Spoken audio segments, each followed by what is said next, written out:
Support WrestleTalk! Give us a subscribe. Since its inception in 1997, there has been no match to have more highs and lows than the now famous Hell in a Cell match. From a souped-up cage match to the big red monstrosity it has become, no match has had more of a hell of an evolution. Hello and welcome, ladies and gents. I'm Brian Joyce from WrestleTalk.com, and before we get underway, make sure to give this video a big thumbs up, hit that subscribe button, and answer our daily question in the comments below. The question, of course, being what you think is the very best Hell in a Cell match. The stipulation was conceived in 1997. The concept was a combination of the old Memphis Territory cage, which encompassed the entire ringside area, as well as the old WCW War Games cage, which had a top on it. Whereas steel cage matches were usually contested under Escape the Cage rules, the Hell in a Cell was designed with the intention of keeping its combatants locked inside. The cage was listed at 16 feet tall and featured a locked door. The first match of its kind took place on October 5th, 1997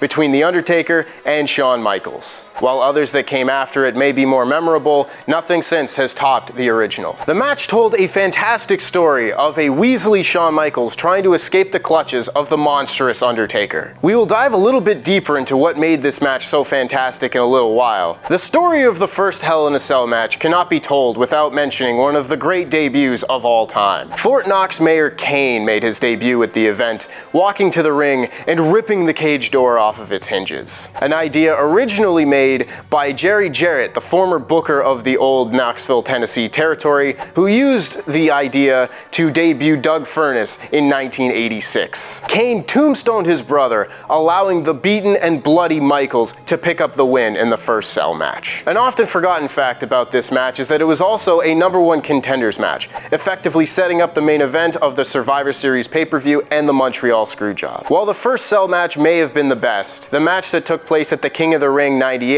was by far the most memorable. Mick Foley's mentor Terry Funk gave him the idea of starting the match on top of the cell, an idea that changed the course of Foley's life. Everybody knows what happens next. Foley and Undertaker brawled on top of the cell before Undertaker threw Foley from the top of the cell through the announce table below. Foley then climbed off of his stretcher, climbed up the top of the cell, and was chokeslammed through the cage to the mat below. For better or worse, nothing like this has ever happened in WWE again. The year 2000 was significant because of the debut in Hell in a Cell of one of the two men that would define the match for the next decade, Triple H. Hunter began his reign of terror in 2000 by retiring Mick Foley inside Hell in a Cell at No Way Out. Mick Foley had defined the Hell in a Cell match just as much as The Undertaker did in the 90s. While his retirement lasted only 6 weeks, this match was effectively the passing of the torch to the man who would define it for the next decade. Just as 2000 started with a Hell in a Cell match, it ended with one as well. At Armageddon 2000, the only 6-way Hell in a Cell match in history took place. This match is significant because it featured the only time that Kurt Angle, The Rock, Stone Cold Steve Austin, and Rikishi all took place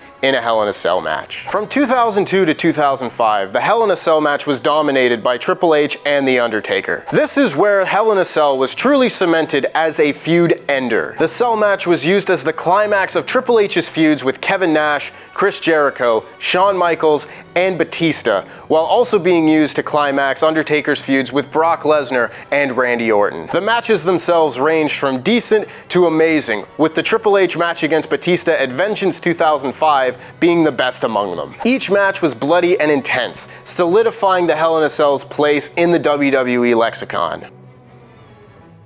In 2006, the Hell in a Cell match received its first aesthetic change. With D-Generation X set to take on the McMahons and the Big Show in a handicap match, the Hell in a Cell was enlarged from 16 feet to 20 feet tall. The match was still bloody, but it was most remembered for Vince McMahon's head being shoved up the Big Show's big bum. As DX claimed later in a poem, "Vince, you're angry. Your concern is valid.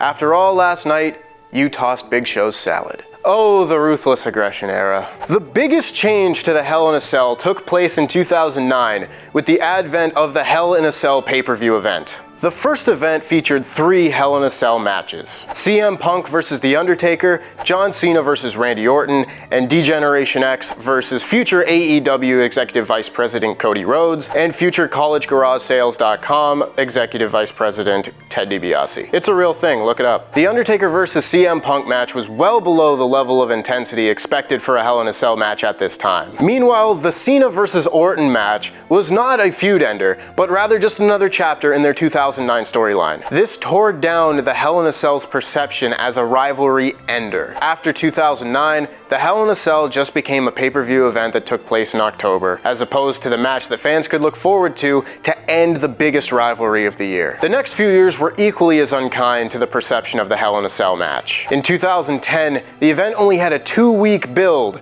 and featured a very weak combo of Sheamus vs. Randy Orton and Kane vs. The Undertaker. 2011 was not much better, as Randy Orton continued his stretch of boring Hell in a Cell matches by facing Mark Henry. These 3 events did more to damage the image of the Hell in a Cell match than anything up to this point. This is why when WrestleMania 28 came around and Triple H challenged The Undertaker to a Hell in a Cell match, it meant so much. These 2 men had been the faces of the Hell in a Cell match since its creation, but this was the first time that they were ever going to face off one-on-one inside the match that they defined. With Shawn Michaels stepping in as guest referee, this match featured everything that the last number of Hell in a Cell matches had lacked. It was intense, it was story-driven, and it was the climax of a year-long rivalry. The match was fantastic, and it was the highlight of a truly turbulent WrestleMania. After that match, it was back to more of the same. From 2012 to 2015, a myriad of Hell in a Cell matches ranging from forgettable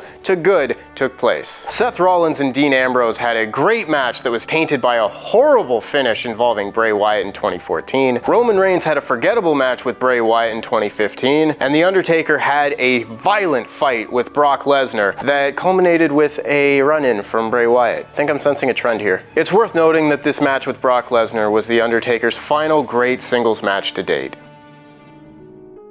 2016 brought the Hell in a Cell match back to WrestleMania as the returning plague against the WWE roster Shane McMahon took on The Undertaker in the culmination of a truly nonsensical storyline. The match was long, and the match was bad. That bump though. Shane delivered this generation's version of Mick Foley's infamous Hell in a Cell bump as he climbed to the top of the Hell in a Cell, leapt off, fell 20 feet through the air, and drove himself through the announce table below as Michael Cole Bebe read off a sheet of paper, "For the love of mankind."